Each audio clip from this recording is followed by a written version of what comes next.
Praise lord. దేవాతి దేవునికి వందనాలు. ప్రభు నామమున మీ అందరికీ నా ప్రత్యేకమైన వందనాలు, శుభాలు తెలియచేస్తున్నాను.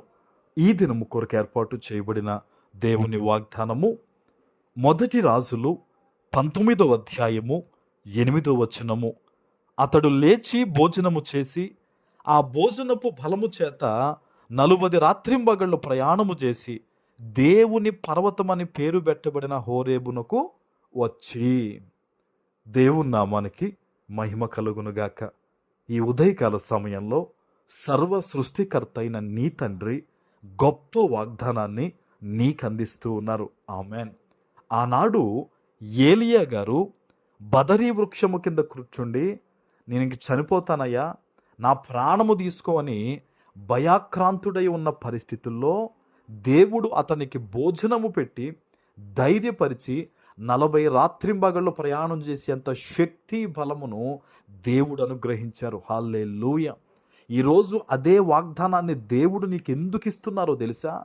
కుటుంబంలో ఉన్న కొన్ని సమస్యలను బట్టి, చెప్పుకోలేని కొన్ని బాధలను బట్టి, కొన్ని రకాల పరిస్థితులు, అవమానాలు గుండా వెళ్తున్న నీవు చనిపోతే బాగుందనుకుంటూ ఉన్నావు.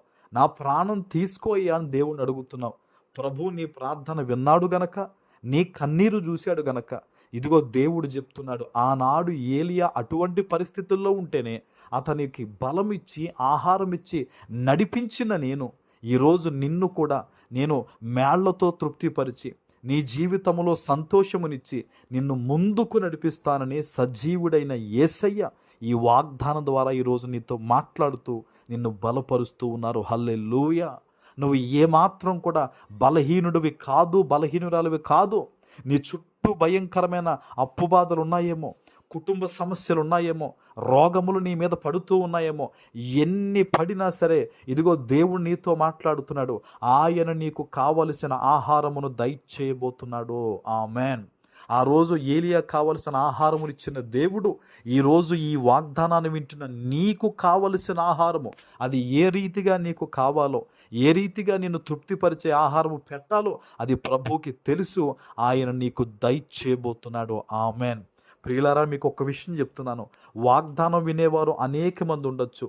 ఎంతమంది దేవుని మీద విశ్వాసాన్ని నిజముగా కనపరుస్తారో వారి జీవితంలో ఈరోజు మేలు జరగబోతూ ఉంది. ఆమెన్.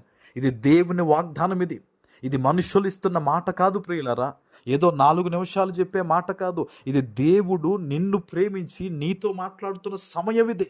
ఈరోజు నువ్వు ఎక్కడి నుంచి, ఎటువంటి పరిస్థితుల మధ్య, ఎటువంటి ఆకలితో నీ జీవితంలో ఎదురు చూస్తున్నావో నిన్ను తృప్తిపరిచే వాగ్దానం ఇది. ఆమెన్.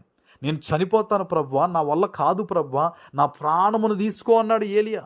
అయితే దేవుడు ఆహారమును పెట్టి బలపరిచి ఇంకనూ ముందుకు నడిపించి వాడుకున్నాడు. ఈరోజు నీ జీవితంలో ప్రభు నీ పట్ల మేలు చేయబోతున్నాడు. నువ్వు ఎక్కడైతే దిగజారిపోయావో అక్కడ తిరిగి మరలా దేవుడు లేవనెత్తబోతూ ఉన్నాడు. నిన్ను సాక్షిగా దేవుడు వాడుకోబోతున్నాడు. ఆమెన్. నువ్వు నమ్మితే గనక ఈరోజు ఈ వాగ్దానం ఎత్తిపెట్టి ప్రార్థన చేయి. దేవా, ఏలియా గారిని బలపరిచిన తండ్రి, ఆహారం ఇచ్చినవాడా, నడిపించినవాడా, ప్రాణభయమును తీసేసి ధైర్యం ఇచ్చినవాడా, ఇదిగో నా జీవితము నీకు అప్పగిస్తున్నాను. నన్ను తృప్తిపరచు, నాకు కావలసిన ఆహారం నీకు తెలుసు, దయచే, నన్ను నడిపించు, నన్ను వాడుకో ప్రభువా అని నీవు చేతులెత్తి ప్రార్థన చేస్తే సేవకునిగా చెప్తున్నాను, ఈరోజు ఈ వాగ్దానము నీ పట్ల నెరవేరబోతూ ఉంది. ఆమెన్. ప్రార్థన చేసుకుందాం. పరిశుద్ధుడా, ప్రేమ కలిగిన తండ్రి, మీకు వందనాలు. ఈ ఉదయకాల సమయంలో మీరు ఇచ్చిన గొప్ప వాగ్దానము ప్రతి బిడ్డ జీవితంలో నెరవేర్చి స్థిరపరచమని యేసు నామమున ప్రార్థిస్తున్నాను తండ్రి. ఆమెన్.